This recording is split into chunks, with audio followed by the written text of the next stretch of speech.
Assalamualaikum warahmatullahi. Bismillahirrahmanirrahim. Alhamdulillahirabbil alamin. Nahmaduhu wa nasta'inuhu wa nastaghfiruh. Wa na'udzu billahi min shururi anfusina wa min sayyiati a'malina. Man yahdihillahu fala mudilla lahu wa man yudlilhu fala hadiya lahu. Ashhadu an la ilaha illallah wahdahu la syarika lah wa ashhadu anna Muhammadan abduhu wa rasuluh. Allahumma salli ala Muhammad wa ala ali Muhammad kama sallaita ala Ibrahim wa ala ali Ibrahim innaka Hamidum Majid. Allahumma barik ala Muhammad wa ala ali Muhammad kama barakta ala Ibrahim wa ala ali Ibrahim innaka Hamidum Majid. Rabbi shrah li sadri wa yassir li amri wahlul 'uqdatam min lisani yafqahu qawli, amma ba'd. Alhamdulillah, kita bersyukur kepada Allah Subhanahu wa taala tempat kita berkumpul lagi pada malam ini. Seperti biasa, untuk Sabtu minggu terakhir kita akan ambil insya-Allah pengajian kita berkenaan dengan fiqh ringkas di bawah skop Quran dan Sunnah, dan kita dalam bahagian muamalat. Dan kali terakhir kita bincangkan, kita masuk pada tajuk yang ke-19. Jadi berkenaan dengan menghidupkan tanah yang telah mati, dan padanya ada beberapa persoalan yang kita bincangkan dari itu. Persoalan pertama tentang maksud menghidupkan tanah yang telah mati serta hukumnya. Dalam kalimah bahasa Arab dia kata ihya'ul mawat. Ihya'ul mawat mana harta atau tanah yang terbiar, yang tidak mempunyai tuan, yang kalau seorang tu ambil dan uruskan, sebenarnya dia akan dibenarkan untuk mendapat perolehan ataupun pemilikan bagi tanah berkenaan. Ikutkan kepada sudut akta tanah negara pun sebenarnya benda ni ada ruang. Yang kadang tuan-tuan tengok ada orang dia masuk dalam hutan, buka kebun, dia apply, kadang-kadang benda tu akan boleh dapat pada dia. Saya tengok dekat Belasi Gombak. Belasi Gombak kan, ada orang buka tanah sebagainya, buat kebun, akhirnya dapat grant. Okey, dia bukan sama macam Felda dan sebagainya.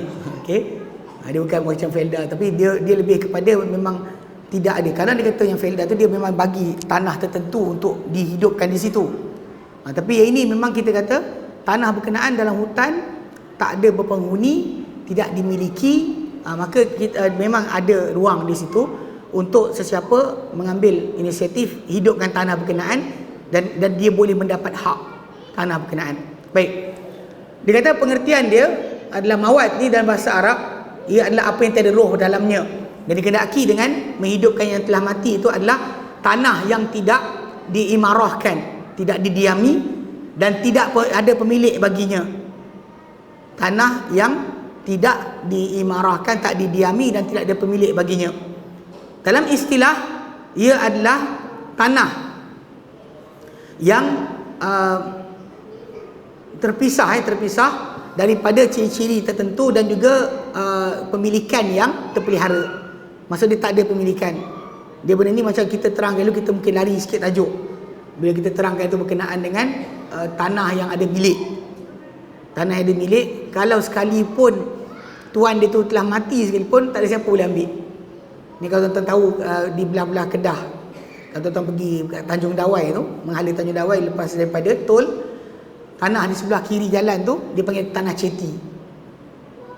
Tak boleh siapa ambil, kerajaan tak ambil.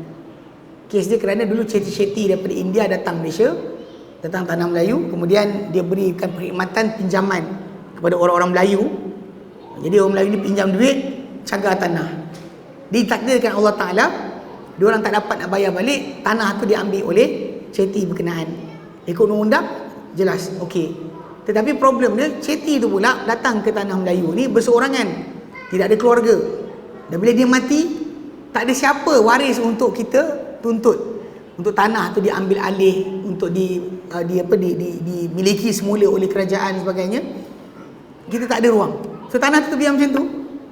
Ini kena ingat, bila ada pemilikan, tak ada siapa boleh alih pemilikan tadi dengan tiba-tiba macam tu saja. Pengambilan tak ada wujud. Kalau daripada orang yang ada milik, kita boleh gunakan undang-undang untuk dia diberikan papasan dan sebagainya untuk kita ambil tanah dia. Kerajaan boleh buat macam tu. Tapi kalau tanah tu ada pemilik dia tak ada, pemilik tu hilang, atau pemilik tu mati, ada masalah. Sebab memang sebenarnya kalau ikutkan pada sudut pemilikan, apa kita miliki takkan terkeluar dari milik kita kecuali dengan persetujuan kita. Dia tak, ataupun kerana tuntutan ke atas diri kita, macam kita ada hutang, tanah tu dilelong, boleh. Tapi kalau tidak, dia takkan boleh keluar daripada pemilikan kita hanya kerana ada orang nak ambil. Ini realiti yang kena jaga sikit. Okey. Maka dia adalah tanah yang terbiar, yang tidak ada berlaku padanya pemilikan bagi sesiapa pun, dan tidak ada padanya kesan pembinaan atau pengimarahan, kediaman, ataupun ada padanya kesan pemilikan, okay? Dan juga ada juga bangunan dan sebagainya, tapi tak diketahui baginya pemilik. Ini contoh macam kalau orang masuk dalam hutan, ada rumah-rumah yang dibuat zaman Inggeris masuk dahulu. Mereka buat rumah dalam hutan tadi untuk bina estate.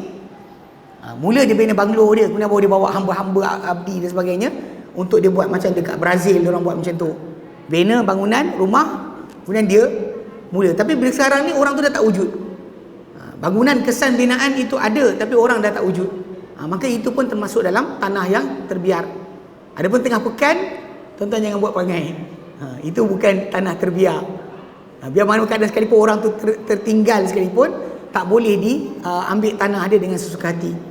Baik, hukum dia. Hukum bagi tanah terbiar ni, dan juga menghidupkan tanah terbiar, dan dalil-dalilnya. Asal pada hukum perkara ini adalah sabda Nabi SAW, man ahya ardan maitatan fahiyalah. Barang siapa yang menghidupkan tanah yang telah mati, tanah yang mati, yang tak ada penghuni, maka ia milik dia.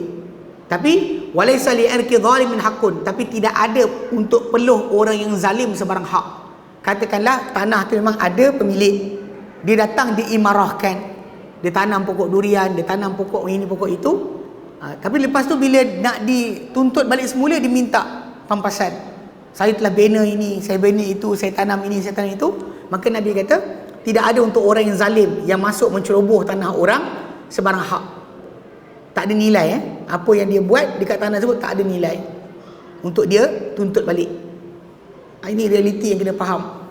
Banyak orang kadang-kadang bab ni apa, Allahu a'lam, saya tak faham juga. Dekat belah apa, ada setengah sempat. Bismillah. Tuan tanah tu, ni ada student kita dekat Kuala Lumpur. Dia kata dia ada kebun dekat satu tempat di Pahang. Dia pergi kebun tu, ada orang datang ambil buah dia jual tepi jalan. Dia bukan kebun tu bukan tak berpenghuni, memang milik dia, ada pagar dan sebagainya. Tapi ada orang datang jual suka hati dia. Dia datang situ tanya harga, orang tu siap tahu menawarkan dia. Dia tuan tanah, tuan kebun tersebut. Ini jaga-jaga. Pada zaman Nabi SAW dahulu pun sebenarnya tajuk masalah pengambilan tanah. Kebetulan zaman tersebut tak ada pejabat tanah dan sebagainya. So memang jadi kes banyak.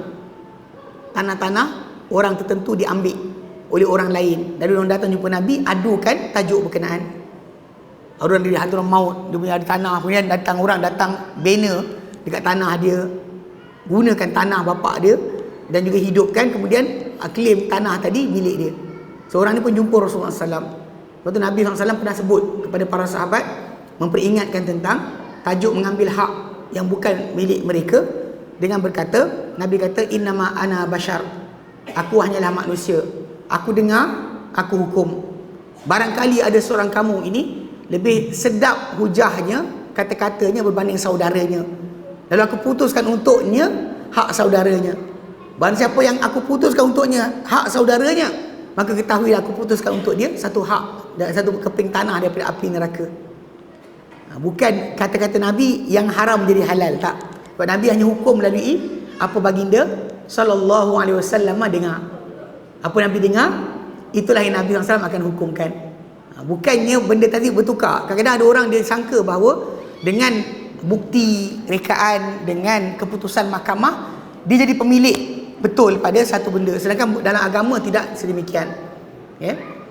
Dan maksud dia kata perlu orang zalim adalah baru datang seorang lelaki ke tanah yang telah dihidupkan oleh orang lain, lalu dia menanam pada tanah tersebut, atau dia menuai ataupun dia buat apa-apa kerja di tanah berkenaan untuk dia dapatkan hak tanah berkenaan, sedangkan dia tahu tanah tu ada milik orang lain.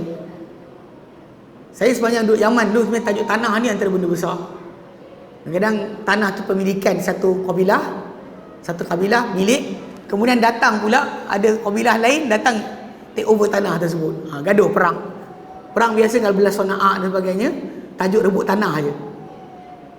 Masalah rebut tanah ni bukan masalah bawa parang, dia bawa anti-aircraft lurus jengkal tu, dia tembak tong tengah malam, bagi orang keluar. Jadi ini memang benda yang berlaku lah.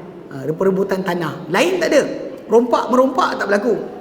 Rebut tanah dia akan jadi perompak-rompakan di Yaman contohnya. Memang senjata ni bebas, tetapi tak ada orang rompak orang, tak ada siapa datang orang atau nyawa. Walau kita buat duit kira depan orang macam ni pun, depan bank, tak ada siapa datang rompak kita. Tapi bab tanah akan berlaku. Sebab kadang benda tu atuk nenek dia punya lah, kemudian kerajaan bagi pada kabilah lain lah, ada bergaduh. Itu yang realiti yang sering berlaku lah. Baik. Dan dia kata, barangkali dia kata perbuatan menghidupkan tadi menjadi digalakkan untuk keperluan orang ramai dan juga binatang ternakan dan manfaat mereka. Kerana sabda baginda SAW dalam hadis yang lain, man ahya ardan maitatan falahu fiha ajrun. Barang siapa yang hidupkan tanah yang mati, maka untuknya pada tanah berkenaan ada pahala. Wa ma akalahu al-awafi fahuwa lahu sadaqah. Dan apa yang dimakan pada tanah tersebut daripada binatang-binatang yang mencari makan, ataupun manusia ataupun burung makan, maka ia dapat pahala. Jadi kalau kita nampak tanah tu kosong tak ada apa, tanam je lah pokok buah. Itu tak salah langsung untuk perbuatan tadi. Tapi kita boleh claim lah untuk diri kita hak tadi. Kita boleh tanam dan biarkan. Kadang-kadang orang kita ni ada masalah bila nak tanam pokok yang akan hasilkan buah lepas 20 tahun, 30 tahun. Dia pergi bilang, dia nak tanam ni, dia bilang umur dah 50, pokok ni akan berbuah lepas 20 tahun, 70, tak dapat untung. Aku tak dapat rasa. Sebenarnya kita tak dapat makan hasil tanaman itu pun sebenarnya tak ada masalah. Yang penting kita kena faham, macam Nabi sebutkan berkenaan dengan kalau esok nak kiamat. Kalau kiamat nak berlaku, dalam ada Adabul Mufrad Imam Bukhari riwayatkan hadis Nabi SAW yang Nabi kata, kalau kiamat nak berlaku dan pada tangan seorang kamu ada benih pokok, maka kalau dia sempat untuk tanam benih tadi sebelum kiamat terjadi, buat. Erti kata lain, apa saja manfaat untuk diri kita, untuk orang lain, walaupun mungkin kita tak makan hasilnya, buat. Jangan kedekut sangat. Dan nampak tanah kosong, kan ada boleh tanam pokok buah, tanam. Siapa makan, kita dapat pahala. Siapa makan buah tersebut, ada binatang buat sarang ke, ulat makan daun dia ke, orang berteduh ke bawah pokok berkenaan, kita dapat saham. So fikirkan juga, ini digalakkan bukan untuk pemilikan kita, tapi tanah tu dihidupkan, kita dapat saham. Saya dekat rumah saya ada seorang pakcik ni, abang ni, dia polis. Dia pergi tanah kosong dekat depan rumah tu kan, dia tanam pokok buah. Dia kata tak tahulah kita boleh makan ke tidak, tapi tanam dulu, dia kata. Kurang-kurang nanti kalau pokok dia berbuah, kita dapat saham, dia cakap. Ini attitude ataupun sikap seorang mukmin yang percayakan akhirat. Dia tahu bahawa kalau tak dapat makan sekalipun, orang lain makan, dia akan dapat pahala. Ini benda-benda kebajikan yang kita patut macam bentuk sedekah jariah. Sedekah jariah ini antara dia. Tapi kita macam ulang balik lah, kita bukan tuan pokok tersebut. Macam orang yang tanam pokok dekat tanah kerajaan, ke kaki 5 jalan kan, kita reserve, tanah reserve, dia tanam pokok. Pokok tu tidur, kerajaan tebang ke atau kerajaan biarkan ke, lepas tu ada orang ambil buah ke, jangan marah. Sebab awak sebenarnya tak ada hak pada tanah berkenaan. So perbuatan awak katakanlah digalakkan bagi mendapatkan tempat tersebut ada pokok-pokok yang manfaat kepada makhluk yang lain. Okey. Maka ia adalah sedekah, sabda Nabi SAW. Okey, persoalan kedua, syarat-syarat untuk menghidupkan tanah telah mati dan apa yang terhasil dengannya. Disyaratkan untuk kesahihan menghidupkan tanah-tanah yang telah mati atau tanah yang tidak berpenghuni, dua syarat. Pertama, bahawa tidak berjalan pada tanah berkenaan pemilikan seorang Muslim. Tidak berlaku pada tanah tersebut pemilikan seorang Muslim. Jika berlaku padanya, maka diharamkan kita menyentuh atau membuat apa-apa pada tanah berkenaan dengan penghidupan, okay, ataupun buat apa saja binaan dan sebagainya dengan tanpa izin syar'i.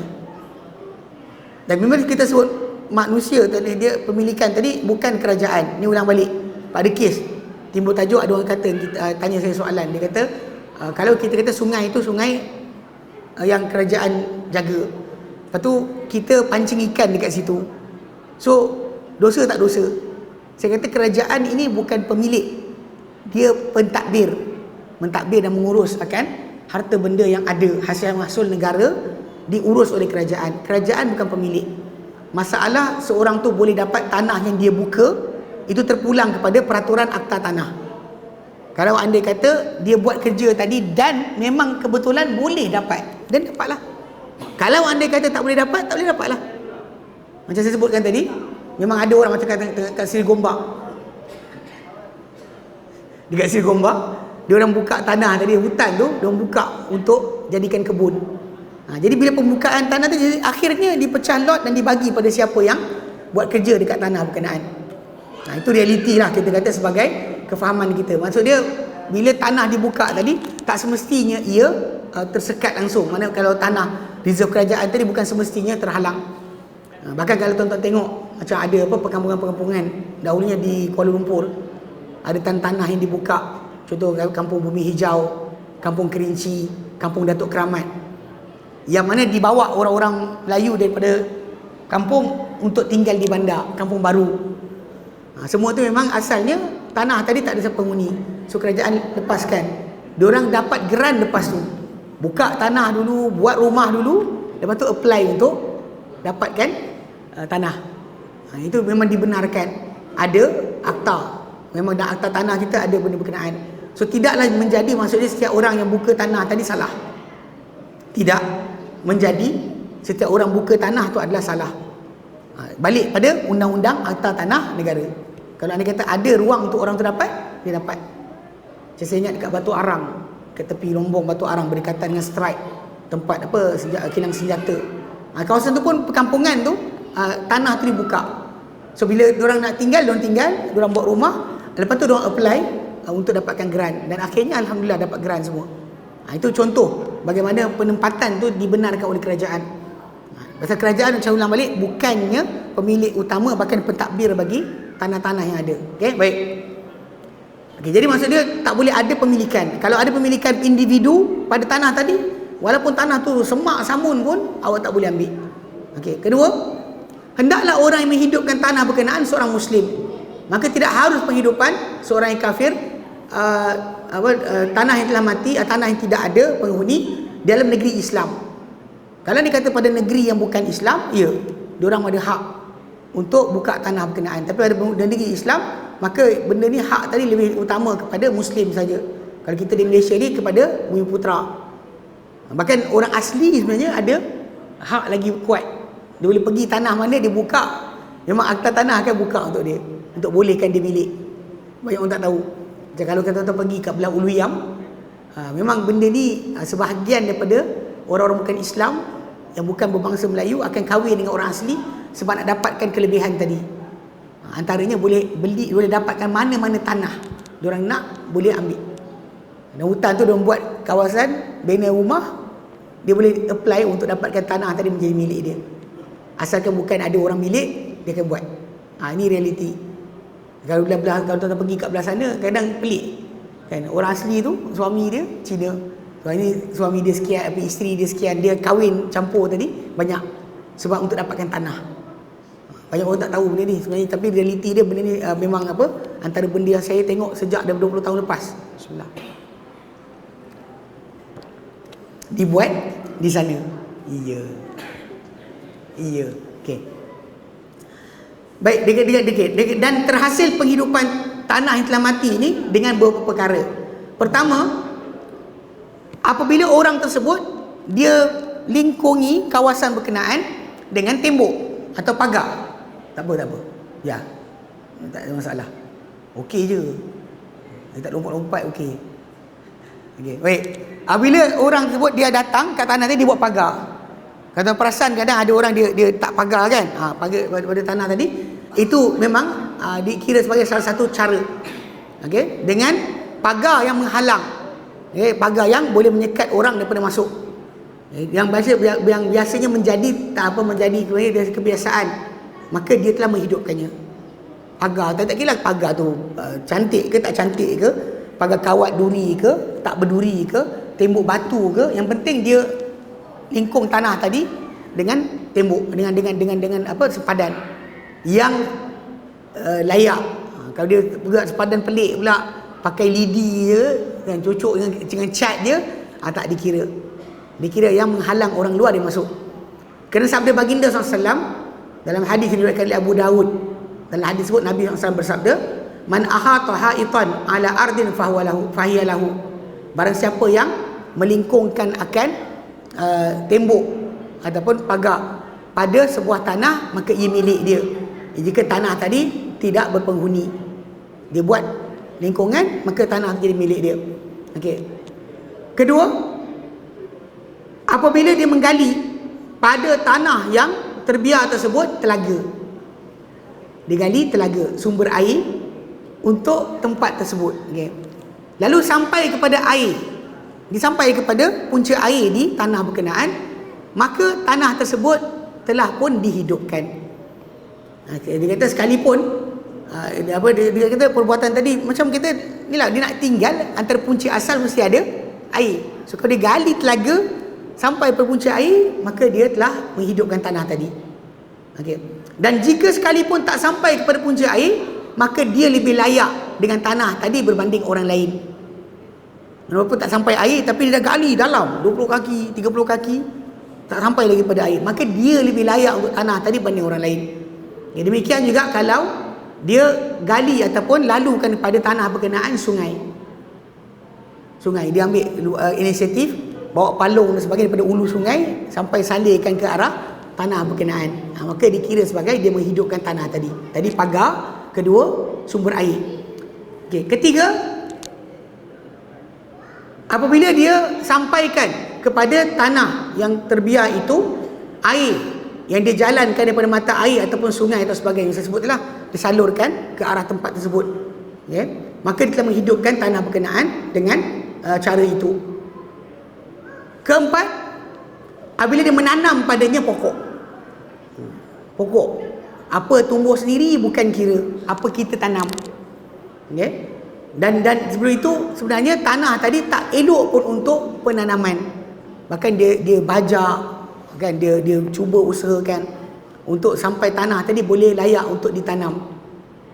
Saya tak perasan rupanya dekat belah Perlis ni ada kawasan bukit batu, bukan bukit tu tanah. Macam bukit Tok Don tu kan. Batu sebenarnya atas bukit tu. Tajam pula batu tu.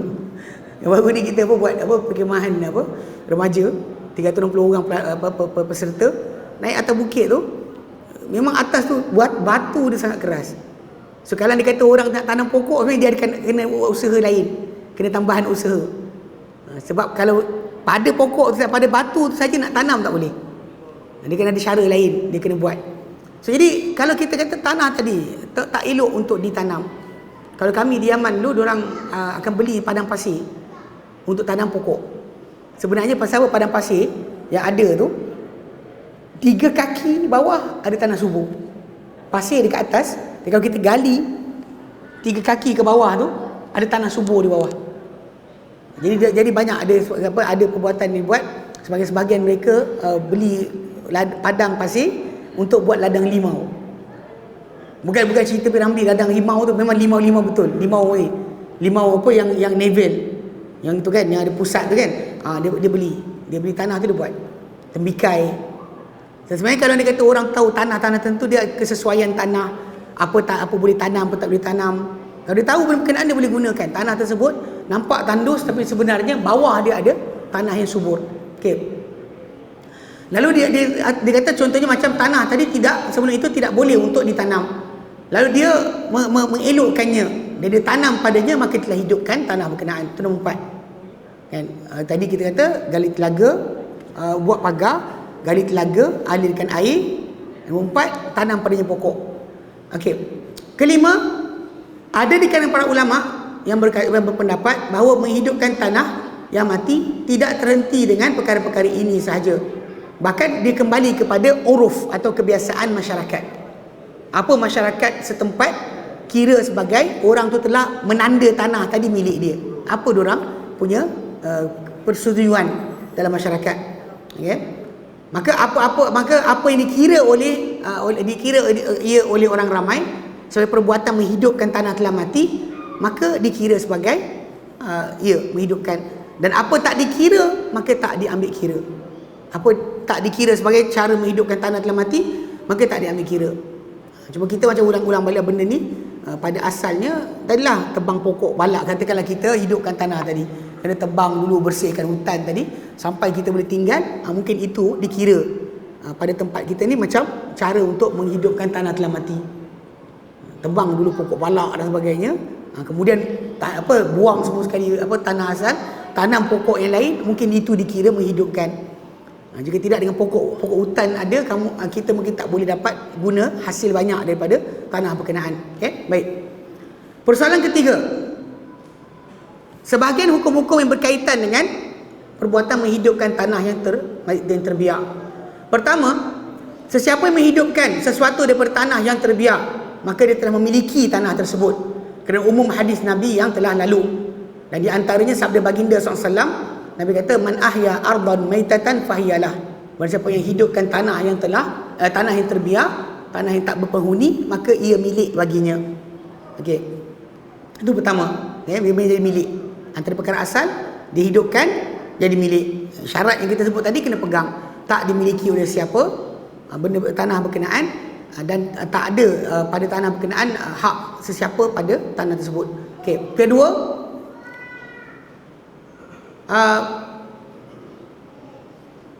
dia kata kawasan yang dikatakan sebagai binaan yang didiami. Contoh katakanlah binaan didiami pada tempat tersebut, ada bangunan dan sebagainya, tidak akan dimiliki dengan penghidupan. Okay? Sebab contohnya katakanlah orang tersebut ada katakanlah dia ada tanah kat sini. Lepas tu binaan dekat tempat tersebut ada dia punya store ke, ada dia punya bangunan rumah ke dan sebagainya, dia bina. Maka kita hidupkan tanah tadi bukan dengan cara kita tinggal dekat situ. Binaan tu milik orang tu. Kan? Kalau terbiar sekalipun, milik keluarga dia ke milik siapa, kita tak boleh hanya kerana tinggal. Macam orang Yahudi buat, pergi ambil tanah orang Palestin. Tanya, dia kata kalau aku tak curi, orang lain akan curi. Datang masuk rumah orang, tinggal. Ni gila. Dalam Islam tak ada macam tu. Maka kita kata perampasan tanah akan berlaku hanya bila peperangan. Adapun ada apa-apa dimiliki oleh orang yang tinggal di satu tempat, tidak dirampas daripada mereka dengan sewenang-wenangnya. Dalam Islam tak boleh. Hatta orang tu kafir sekalipun, dia ada kehormatan. Terutama bila orang kafir tadi berada dalam negeri umat Islam, yang mereka ni telah memberikan perjanjian untuk taat kepada pemerintah Islam sebagai rakyat. Contoh di Perlis, rakyat Perlis, dia bukan Islam, maka dia mendapat hak jagaan oleh kerajaan Perlis. Tak boleh dikacau atau ganggu gugat hak-hak dia hanya kerana dia bukan Islam. Jadi apa-apa yang dikatakan didiami, maka kerana pemilik binaan tadi lebih layak dengan apa-apa yang ada bersama-sama dengan tempat tersebut. Dia tak boleh orang tu miliki dengan hanya kerana dia datang dan dia ambil. Kalau dia kata ada orang tu buat, maka dia lebih layak untuk dapat hak bagi tanah berkenaan. Ketiga, boleh untuk pemimpin umat Islam, mengagihkan atau memberikan tanah yang terbiar kepada sesiapa yang menghidupkannya. Kena hadis Wa'il bin Hujr. Bahawa Nabi SAW telah memutuskan untuknya memberikan kepada dia satu potong tanah di Hadramaut yang dia hidupkan, maka dia menerima tanah berkenaan, Nabi beri pada dia kerana dia menghidupkan tanah tersebut. So pemimpin atau pemerintah, macam yang saya sebut tadi, akta tanah negara, dekat sini orang tu buka, kerajaan boleh bagi grant pada mereka. Dia ada dua, tanah tol, bukan tanah lot, tanah tol, temporary owner land. Mana tanah milikan sementara, boleh menjadi milik kekal dengan keizinan kerajaan. Kalau kerajaan izinkan, maka diorang boleh pakai. Jika tidak pada permulaan, kadang-kadang untuk pertukaran daripada tanah dibuka, dia beri tanah tol, dia bagi tanah temporary owner land, tanah milikan sementara. Sebelum dinaikkan taraf, orang tersebut punya permohonan kepada tanah milik dia sendiri. Ini kaedah yang digunakan. Baik. Keempat, tidak harus untuk pemerintah. Tidak harus untuk pemerintah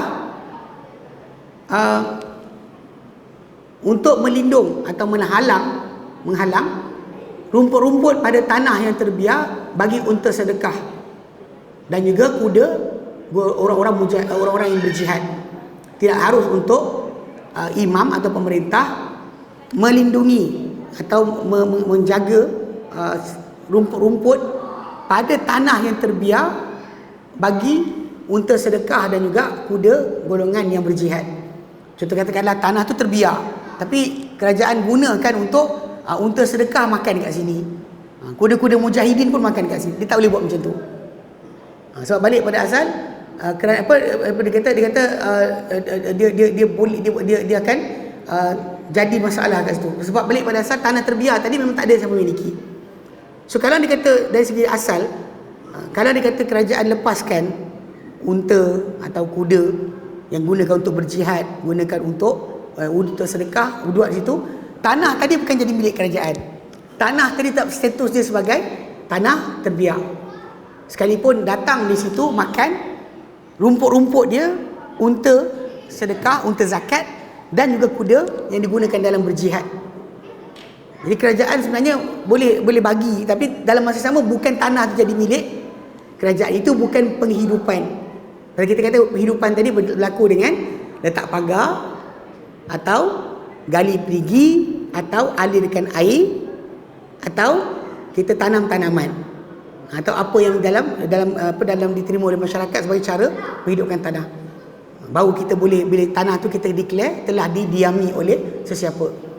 Jadi kerajaan sebenarnya bila buat macam tu, unta tadi makan dan sebagainya, tanah terbiar, dia bukan menjadi pemilikan. Bahkan tak ada pemilikan hanya dengan saya lepaskan unta saya di situ. Tak ada jadi milik. Kenapa? Lembu saya makan kat sini, jadi milik saya? Tak. Tidak jadi milik anda dengan hanya binatang ternakan anda makan di situ.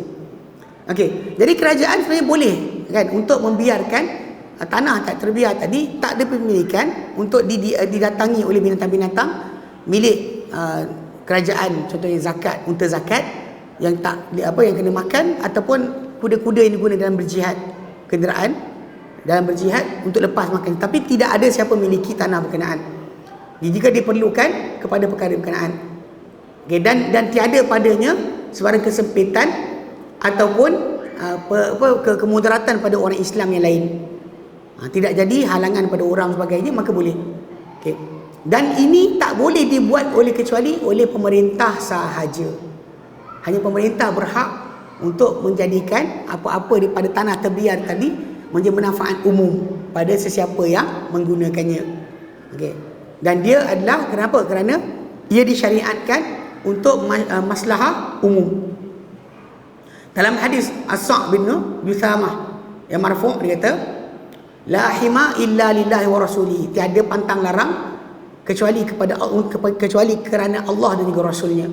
Mana apa pantang larang yang sekatan tak ada kecuali oleh Allah dan Rasulnya.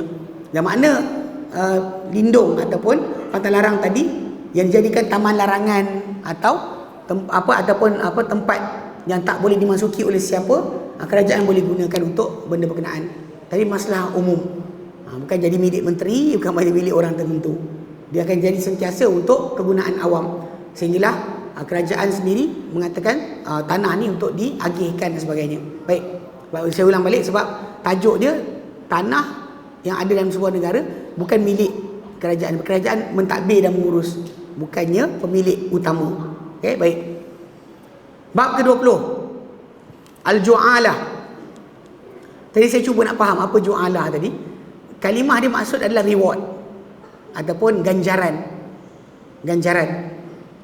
Yang mana tajuk dia kita terangkan. Reward ni, maksud ganjaran ni adalah dia kata kat sini, padanya ada dua persoalan. Persoalan pertama, makna dia. Apa makna Ju'alah dan juga hukumnya? Makna Ju'alah atau Ji'alah adalah beriltizam, kita beriltizam dengan satu imbuhan yang sedia diketahui di atas kerja tertentu. Okey. Dan dengan apa, dengan tak diambil kira siapa yang buat. Sebagai contoh, seorang tu berkata, siapa temui kereta saya yang hilang, dia dapat 1,000 rial. Itu kita reward. Macam tadi apa abang kita kata, habis kalau orang hilang anjing, samalah.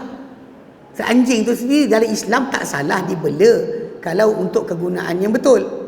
Dalam Islam, anjing boleh dibela untuk jaga tanaman, jaga ternakan dan berburu.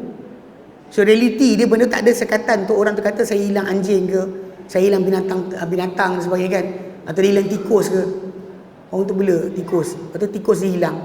So memang dia buat iklan, siapa jumpa tikus saya bagi duit.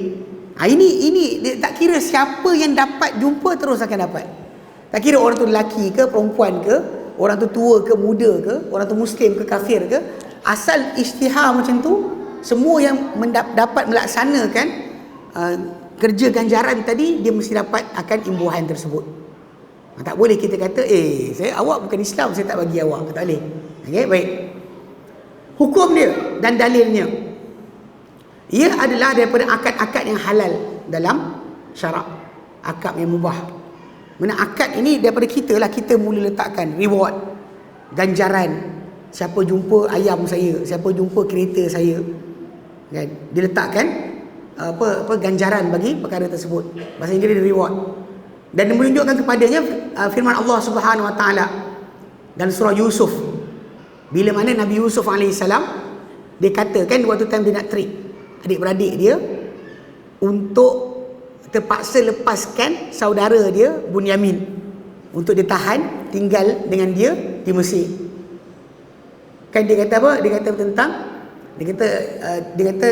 tentang ayuhas sadiqu, dia kata dia kata hilang cupak raja. Cupak raja disebut Suwa' al-Malik.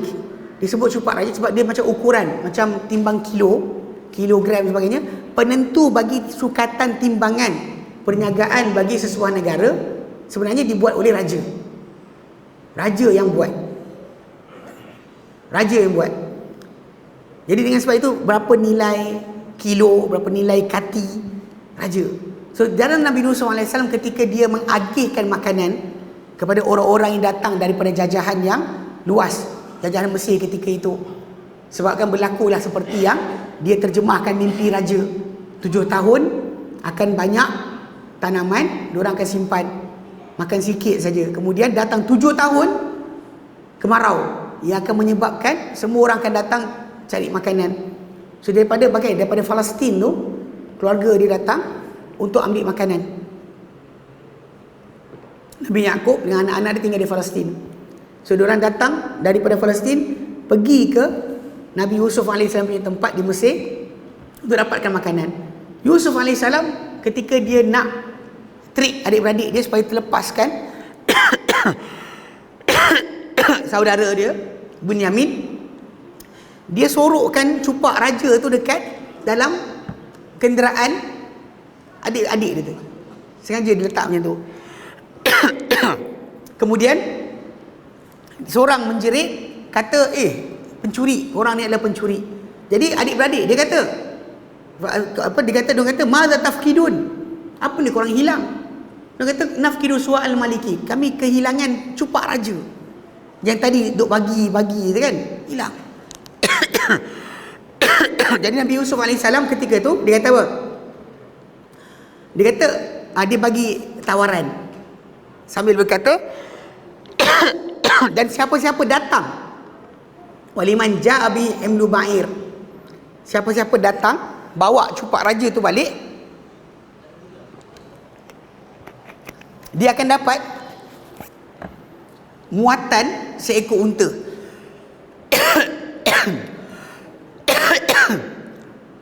Muatan seekor unta.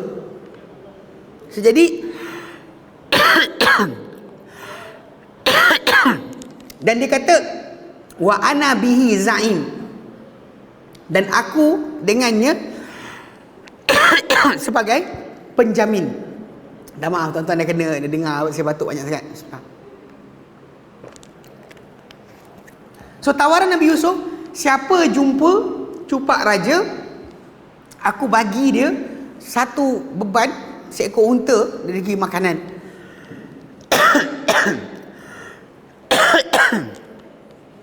dan aku jamin untuk dia benda tersebut.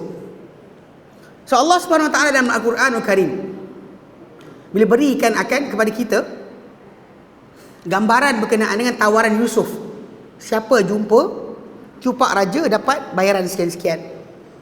Ia adalah memberitahu tentang keharusan untuk kita menawarkan perkara tersebut. Selipar hilang, siapa jumpa selipar saya bagi RM10. Siapa sekian-sekian, saya bagi sekian. So benda tadi terbuka, memang dibenarkan. Dan daripada itu dalil pertama. Dalil kedua adalah daripada Abu Sa'id Al-Khudri radhiyallahu anhu, bahawa sekumpulan manusia dari kalangan sahabat-sahabat Nabi SAW, mereka melintas dengan satu perkampungan daripada perkampungan Arab. Okay. Lalu mereka minta kepada kaum tersebut untuk terima mereka sebagai tetamu. Okey, ini tajuk dia macam ni. Bila kita datang perkampungan Arab, biasanya dia akan ada pagar. So kalau kita tinggal dekat luar, kita mungkin akan terdedah pada serangan binatang buas, perompak dan sebagainya. So diorang nak tinggal dalam kampung tersebut. Yang ini yang dikatakan sebagai tetamu hak 3 hari. Bukan rumah kita. Ini orang kita salah faham ni. Hak tetamu 3 hari ni yang dimaksudkan adalah diorang dalam perjalanan nak pergi ke tempat lain, masuk kampung kita, minta izin untuk tinggal, kita mesti bagi dia tinggal dalam kampung kita. So untuk keselamatan. So para sahabat Nabi melintas kampung tersebut yang bukan Islam, dia minta tolong untuk singgah. Tetapi kaum berkenaan tidak mahu terima mereka sebagai tetamu. Macam kisah Nabi Musa dan Khidir. Kan bila diorang datang satu kampung kan, kemudian fa'abau ayyudayyifuhuma, kaum tadi tak nak terima sebagai tetamu. Dalam keadaan perjalanan tadi, hak kita, adab kita dalam Islam, kalau orang tu datang masuk kampung kita, ada kampung Kuala Perlis ni kan, kampung ke? Katalah kampung Kok Kelang ke dan sebagainya. So ada orang datang lintas itu, nak masuk tinggal, nak jalan balik takut tengah malam tak nampak jalan. So dia minta izin untuk tinggal. Kita mesti bagi dia tinggal di kampung kita. Ini hak tetamu yang dimaksudkan, hak tetamu 3 hari. Ini maksud dia. Tapi bila para sahabat minta pada kaum berkenaan untuk tinggal di kampung mereka, mereka tak bagi. Lalu penghulu kampung tersebut telah disengat oleh binatang berbisa. Okey.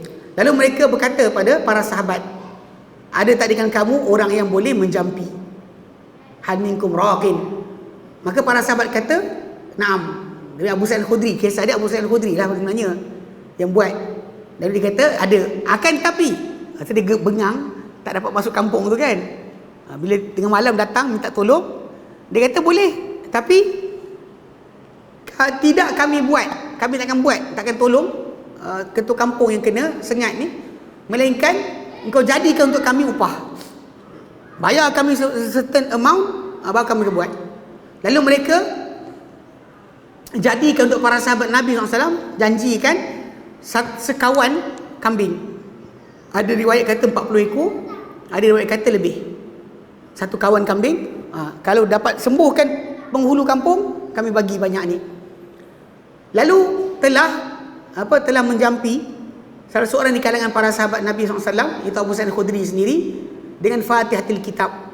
Dibaca Al-Fatihah aja. Ini sebenarnya hadis ni antara dalil bahawa Al-Fatihah boleh digunakan untuk ruqyah. Dan maka ruqyah yang paling simple. Semua orang hafal surah Al-Fatihah. Kalau tuan nak jampi mata sakit, ayat ini tak ingat, lutut tak ingat ayat ini, Al-Fatihah aja cukup dah. Dan cara menjampi, saya tak suruh tuan-tuan jadi jebomoh ini saya bagi tahu cara jampi air. Tuan-tuan, jampi air bukan letak tengah rumah macam ni. Bukan baca Al-Quran macam ni. Bagi azan dah. Lepas azan kan kita sambung. Jadi bukan ajar jampi ya. Saya tak ajar menjampi. Tapi saya bagi tahu adab-adab untuk menjampi air. Okey, wallahu a'lam. La ilaha illallah wahdahu la syarikalah. Dia bab jampi air dia sebenarnya kalau ikut pada hadis Nabi SAW dan para sahabat punya perbuatan. Dia bukan macam tu. Mana orang yang jampi air dia kena pegang air tadi dekat mulut dia. Kemudian dia sebut sama ada dia baca daripada awal Fatihah sampai habis waladhdallin, kan. Dia buat macam tu. Dia kena tafala, mana angin dan sedikit air liur. Angin dan sedikit air liur, bukannya macam tu. Maka dia boleh juga buat dengan bismillahirrahmanirrahim, alhamdulillahirabbil alamin, arrahman sampai habis surah Al-Fatihah. Saya tak nak buat habis kan orang ambil air ni. Okey. Jadi realiti dia benda ni para sahabat buat. Tapi dengan Al-Fatihah tadi sahaja. Ya, bahkan Abu Sa'id Al-Khudri radhiyallahu anhu, dia dalam riwayat dialah yang buat. Bahkan para sahabat yang menceritakan tentang kisah tersebut berkata, mereka tak tahu pun lelaki tadi, itu Abu Sa'id ni tahu berjampi. Tak pernah menjampi pun. Tapi diorang main cakap je. Dia kata, kami sembuhkan, bayar. Dia kata, ya kami bayar sekawan kambing. Okey. Jadi bila dia buat dengan Al-Fatihah tadi, lelaki tu sembuh. Ketua kampung tadi sembuh. Lalu mereka berikan kepada para sahabat dengan kambing-kambing. Lepas tu mereka dah minum susu kambing tersebut. Mereka tak tahu, boleh makan tak? Lepas tu ada orang tanya dengan sahabat tadi, engkau baca apa? Dia kata baca Fatihah je. Baca Al-Fatihah sahaja. Lepas tu orang pun mula ada ketidaksetujuan. Ada kata, macam mana nak makan? Ini kita menjual agama. Kita menjual agama lah. So, gunakan Al-Fatihah untuk dapatkan duit, dapatkan bayaran. Itu kambing tadi. Lalu mereka kata, kita takkan ambil daripada kambing tadi sampai kita tanya Rasulullah SAW. Lalu bila mereka pulang ke Madinah, mereka tanya kepada Nabi tentang apa yang terjadi. Ada banyak riwayat. Antara riwayat Nabi kata, macam mana dia boleh tahu Al-Fatihah itu Ruqyah. Maka nama lain surah Al-Fatihah adalah surah Ruqyah. Surah Ruqyah, surah jampi. So boleh orang tu sebenarnya kalau nak jampi anak dia ke, kan, isteri dia ke tak sihat ke, baca Al-Fatihah cukup. Tak payah panggil ustaz. Tak payah panggil ustaz. Dia orang suka panggil ustaz. Kan, ini realiti daripada sahabat Nabi tadi, dia baca macam tu je. Okey. Kemudian Nabi kata apa? Nabi kata, ambillah daripada mereka, terima. Okey, dan juga buatkan untuk aku satu bahagian. Aku nak satu portion daripada korang punya habuan tadi. Mana buat untuk aku satu bahagian juga. Dan bahkan dalam hadis ini juga Nabi kata, inna ahqama akhadtum alaihi ajra kitab Allah. Yang benda paling layak kamu ambil upah di atas adalah kitab Allah. Tapi maksud hadis ini dalam masalah jampi. Dalam bab berkenaan dengan pengajaran ada timbul masalah. Sebab mana bila Ubay bin Ka'ab dia ditawarkan busar panah untuk mengajarkan Quran.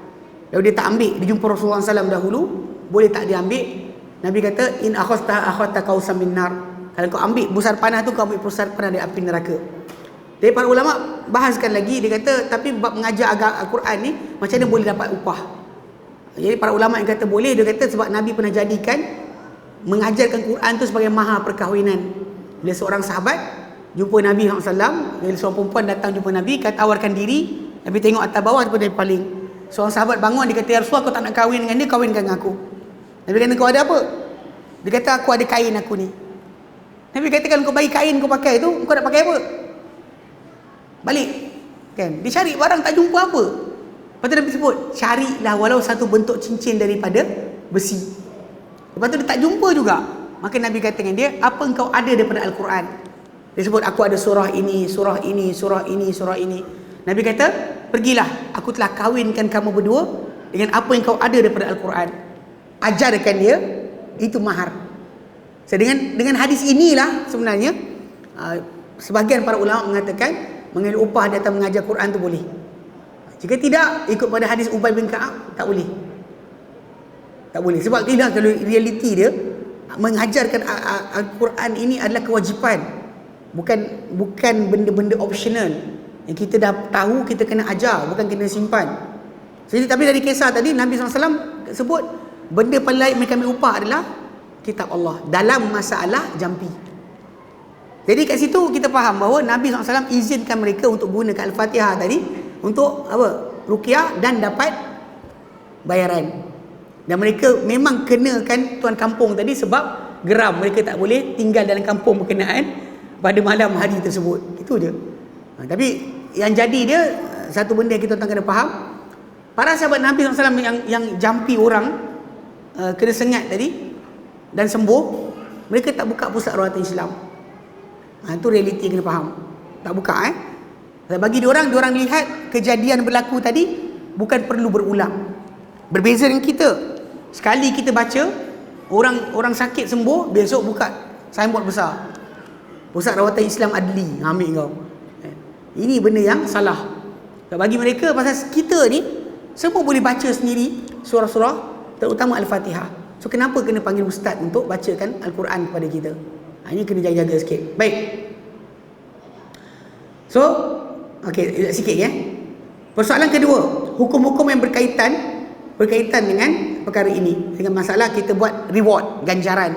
Okey. Pertama, disyaratkan dalam pada yang beriltizam untuk membuat ganjaran tadi, hendaklah dia sahih dalam tindakan. Maksudnya dia kata saya tawarkan, tapi dia mesti orang yang layak untuk bertindak. Ya, pada orang yang bekerja dan orang yang bekerja mampu untuk buat benda tersebut. Dia, saya buat benda sekian, saya bagi pada awak. Yang dia boleh bayar, yang itu boleh buat kerja. Kalau dia kata kita tawarkan kepada orang yang tak layak, contoh macam budak kecil, kita suruh dia buat benda yang tak mampu dia buat, so tak kena lah. Dan kita pula yang menawarkan tadi, contoh anak kita tawarkan, siapa jumpa mainan saya bagi RM100, dia tak duit berapa banyak tu. Jadi dia tak boleh. Tawaran tadi mesti daripada orang yang mampu memberikan dan orang yang mampu untuk buat kerja.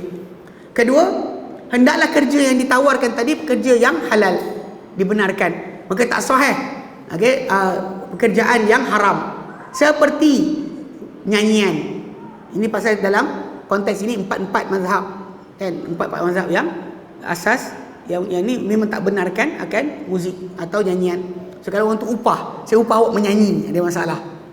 Kan? Ataupun membuat arak, brewery, diupah untuk buat kilang arak, tak boleh.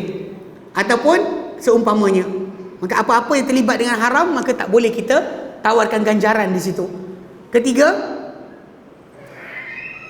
janganlah ditetapkan bahawa kerja berkenaan dengan waktu tertentu. Kalau orang tu berkata, barang siapa kembalikan unta saya sehingga akhir minggu ini, maka untuk dia 1 dinar. Itu tidak sah. Dia tak boleh letakkan tempoh. Dia kena kata terbuka. Kalau dia kata dia letakkan tempoh, dia akan jadi lain. Pasal kerja orang tu mencari dan tempoh seminggu tadi cakap apa? Itu realiti dia akan jadi masalah. Keempat, hendaklah akad tu dia bahawa ia adalah akad yang harus. Dia boleh untuk dua pihak tadi yang buat atau yang tawarkan untuk fasahkan akad berkenaan. Dan jika memfasahkannya orang yang menawarkan, maka untuk orang yang buat kerja tadi dia dapat buat, maka untuk dia kena ganjaran yang setimpal. Dan jika orang yang bekerja tadi, yang buat kerja tadi, yang ambil tawaran tadi, dia yang tak jadilah untuk buat kerja untuk awak, maka tidak ada apa-apa ke atas dirinya.